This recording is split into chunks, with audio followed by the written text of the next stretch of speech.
We do have another traffic alert for you this morning. There's a construction project that started almost a year ago now, and it has been causing a mess on our roads for drivers. The project, it's along Monaco and Cherry Creek Drive, and it's actually not expected to wrap up anytime soon.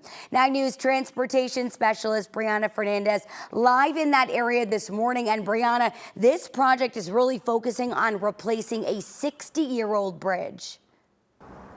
Yeah, and that's because typically the design life of any bridge is anywhere between 50 to 75 years. So a 60-year-old bridge definitely needs to be replaced. So according to Dottie, they tell me half of the bridge has already been replaced, but the other half now needs to be completed for this project. So on top of fixing and replacing this 60-year-old bridge along Monaco and Cherry Creek Drive, the $12.7 million project also focuses on making trail improvements under the bridge, which that trail is prone to flooding. Also, repaving work is getting done on Cherry Creek Trail, while sidewalks over the bridge will get widened. Now, in the long run, this project will be a win-win for cyclists, pedestrians, as well as drivers. But with all the work in this area, there's really no easy way around the construction unless you cut through neighborhoods or just take a big detour. Now, here's a look at the most recent closures that actually started earlier this month.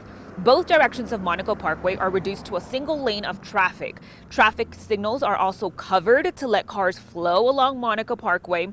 And then Cherry Creek Drive to the east will be reopened with right in and right out access only. So that means left turns will be restricted. This is kind of what people are going to see. It's an investment in their community. It's an investment in this bridge, and they'll keep that Monaco Street Parkway in good condition for many decades to come. It's just 60-year-old bridge. It's time to replace it. We actually have funding to do it, which is a great investment for that part of town. Now, if you do have to come through Monaco and Cherry Creek, just a quick heads up, you are going to start to see crews around 7 a.m. Monday through Friday until 5 p.m., which is like the worst time because people are either heading to work or coming back from work. And you guys, this project won't wrap up until summer of 2026. So you're going to see the same traffic patterns all throughout this year and then the following year. So we still have one more year of this project. So definitely take it easy and, of course, slow down for crews. For now, I'm live here in Denver. Brianna Fernandez for 9 News. Right now, Fort Collins police are investigating a single car crash that left 4 people with serious injuries. Last night, officers found a 2019 Genesis G70 off of South Overland Trail after it veered off the road and hit a tree. Several people had to be removed and rushed to the hospital. The crash team is now looking into whether speed or impairment were factors. Police are asking witnesses to come forward. Contact Fort Collins Police, they say, with any information that you may have. That number is 970-221-6540. Also right now, Denver police were asking for your help finding someone they say was involved in graffiti. Police say the graffiti was located near South Holly Street and East Florida Avenue on June 4th around 1:30 in the afternoon. If you recognize this person, contact the Denver Police, 720-913-7867. This morning, we are learning the name of a man found dead in Rocky Mountain National Park this summer. The National Park Service says that he was 40-year-old Stephen Noto, a man from Western New York. The Larimer County coroner used dental records to identify him.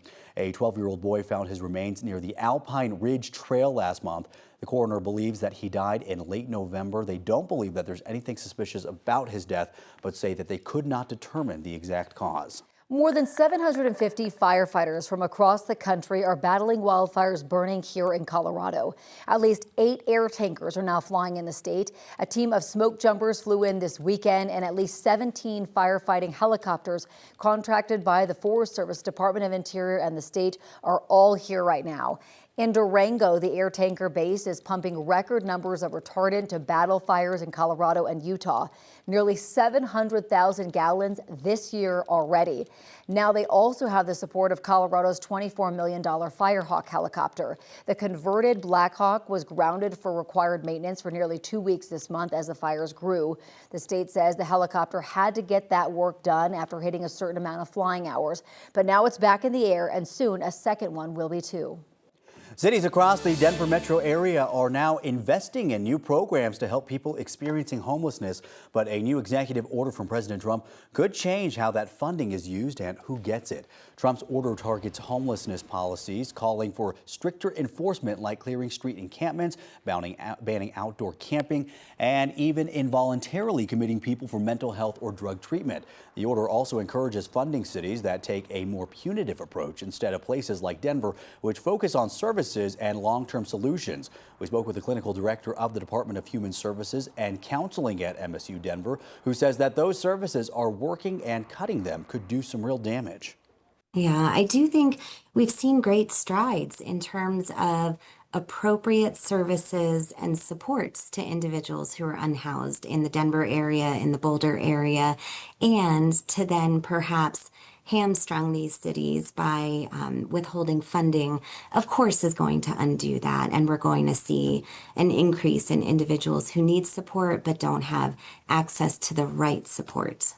The order would make it easier for states and cities to remove outdoor encampments as well, and suggests enforcing camping bans. Well, this morning, 4 people are dead, including a police officer, after a shooting inside an office building in New York. The shooter is also dead. Police say that he drove through Colorado Saturday on his way from Las Vegas to Manhattan. Investigators identified him as 27-year-old Shane Tamura.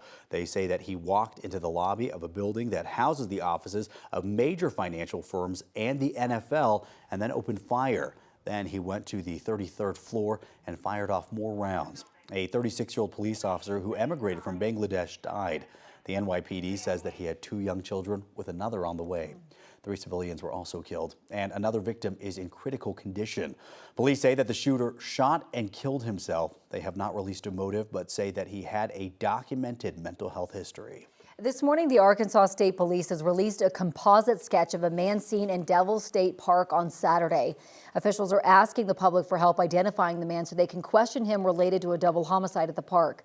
According to investigators, the suspect in the deaths likely sustained an injury while attacking the couple, 43-year-old Clinton Brink and 41-year-old Amanda Brink. The couple was hiking with their 2 young daughters when they were attacked. The children were not hurt.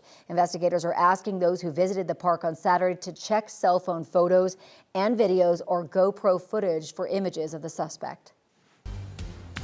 Well, it's time for the Furcast on this Tuesday morning. And No, a 9-month-old mixed breed available for adoption. We'll get you some information on No here in just a second. This morning, 70 to 75 with a fair bit of cloud cover this afternoon. Some storms around, so try and get those walks in as early as possible. Still really muggy out there, but if you want to adopt No, who is cuddly and also loves to be the center of attention, he's available for adoption from our friends up at the Animal Friends Alliance in Fort Collins, 970-484-8516. No, available for adoption. Erica.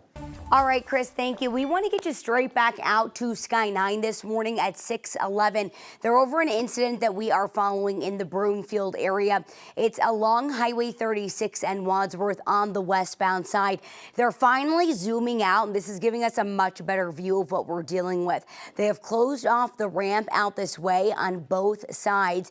There are 2 tow trucks out here, several police officers, and then this blue vehicle off of the roadway. It went down here into the grassy area. Looks like airbags have deployed. There's a lot of front end damage. Unclear if there were any other vehicles involved. We do not have details at this time as to how this crash happened, how this vehicle went off of the roadway, but there is a serious investigation going on out this way. As you can see, Sky 9 zooming out. Earlier, they were zoomed in just to that vehicle and 1 cop car, and it didn't look like much of a scene. And then they zoomed out, and there is clearly a lot more going on here. So we are following a bit of an onlooker delay situation on that westbound side of 36 as folks are passing by Wadsworth saying, hey, what's going on over there? So 2 tow trucks indicates that there may have been another vehicle involved. I am not seeing that at this time. Moments ago, I saw people cleaning up parts of a bumper, other pieces of what possibly were this vehicle, because a lot of the front front end of the vehicle is missing this morning.